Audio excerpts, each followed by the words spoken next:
Sainik school నిన్న మీరు అడిగినరు, ఇచ్చినండి. Sainik school ఇచ్చిండ్రు, కేంద్ర ప్రభుత్వం ఇచ్చింది. వరంగల్ భూసేకరణ చేస్తాము, కానీ వాళ్ళు ఒక కొండి పెట్టిండ్రు. దాన్ని ఏం కొండి పెట్టినరు?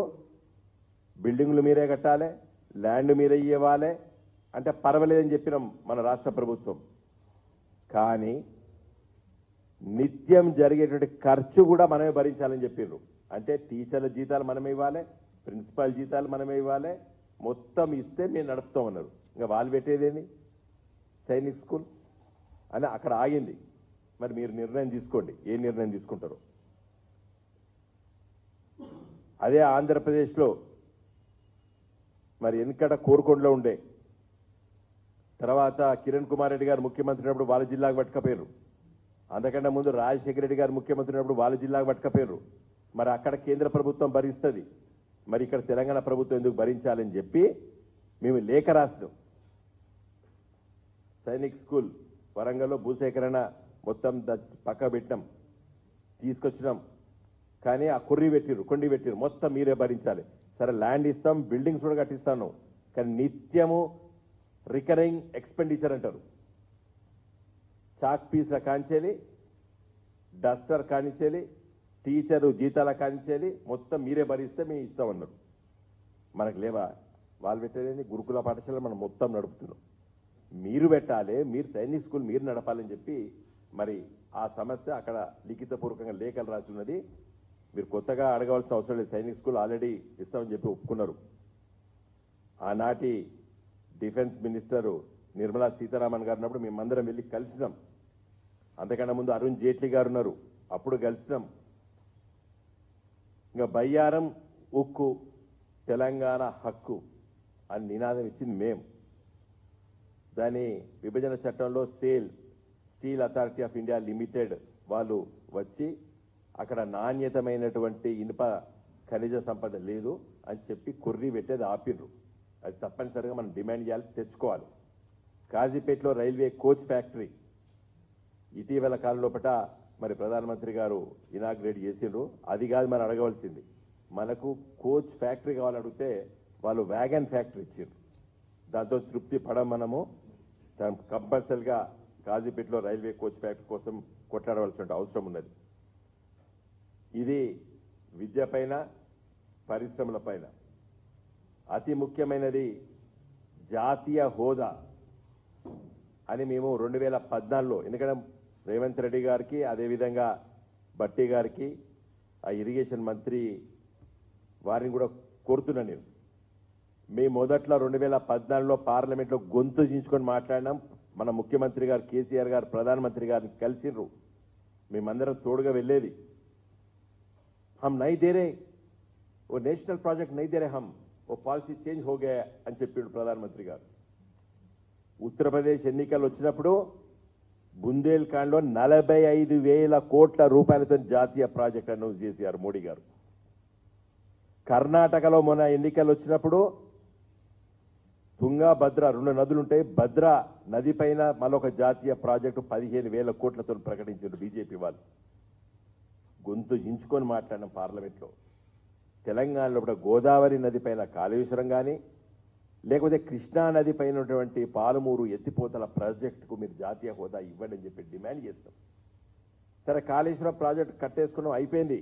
పాలమూరు ఎత్తిపోతల ప్రాజెక్టు మహబూబ్ నగర్ జిల్లా, నల్గొండ జిల్లా, రంగారెడ్డి జిల్లాలకు అతి ముఖ్యమైనటువంటి మంచినీటికి అదేవిధంగా వ్యవసాయానికి ఉపయోగపడేటువంటి ప్రాజెక్టు ఇవ్వమని చెప్పి గొంతు చించుకొని మాట్లాడినాం.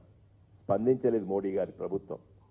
మొదలో అసలు జాతీయ ప్రాజెక్టులు రద్దు చేస్తామన్నారు పార్లమెంట్లో.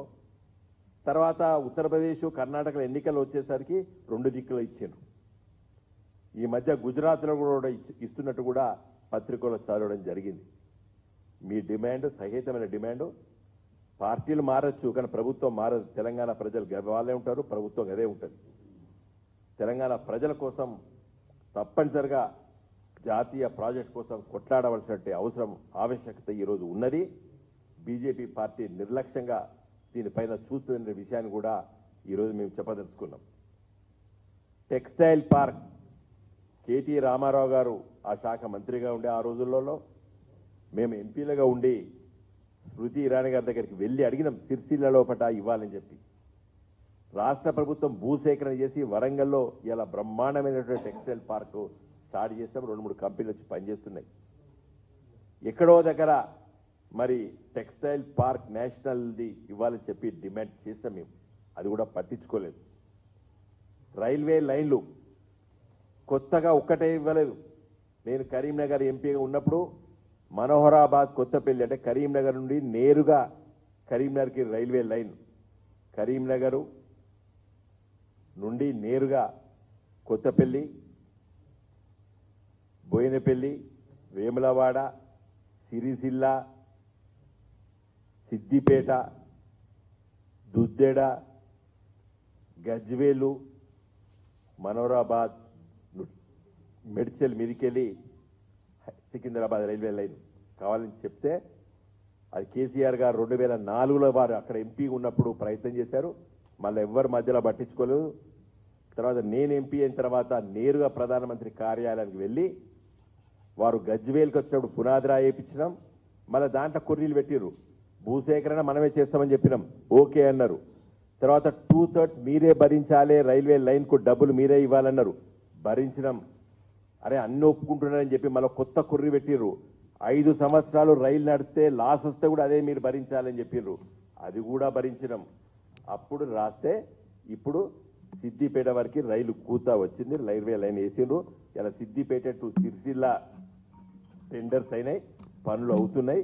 సిరిసిల్ల నుండి వేములవాడ మీదికెళ్ళి కరీంనగర్ వరకు భూసేకరణ జరుగుతున్నది. ఇది ఒక మంచి ప్రాజెక్ట్ సాధించుకున్నాం. ఇంకా చాలా రైల్వే లైన్లు రావాలి. రామగుండం నుండి మంతిని పక్క నుండి భూపాలపల్లి నుండి ఏటునాగరం మీదికెళ్ళి మనుగురు వరకు railway line, Ramagundam to Manuguru railway line. నేను హన్మకొండ ఎంపీగా ఉన్నప్పుడు సర్వే అయింది. అది 2005లో. ఇప్పటి వరకు దాని గురించి పట్టింపులు లేవు. ఆ డిమాండ్స్ ఉన్నాయి. ఇంకా మీ రైల్వే లైన్ గురించి చాలా అడగాలి. శంషాబాద్ రైల్వే స్టేషన్ నుండి నేరుగా జాతీయ రహదారి మడి ఎయిర్పోర్ట్ పక్క నుండి మరి ఇంకా నార్కెట్పల్లి, సూర్యాపేట నుండి కోదాడ మీదికెళ్ళి స్ట్రైట్గా విజయవాడ మీద నుండి మద్రాసు వరకు ఒక parallel railway line bullet train కోసం లేఖలు రాసింది ఈ రాష్ట్ర ప్రభుత్వం. అది మీరు నిన్న ప్రస్తావించలేదు. అది ప్రస్తావించాలి రానున్న రోజుల పట. ఇప్పుడు బుల్లెట్ ట్రైన్లు అన్ని ఉత్తర భారతదేశానికి, ఢిల్లీ, గుజరాత్, బొంబాయి, ఢిల్లీ, కాన్పూర్, ఢిల్లీ, లక్నో, ఢిల్లీ, కలకత్తా ఇవే మాట్లాడుతున్నారు. కాబట్టి రేపు ఫ్యూచర్లో హైదరాబాద్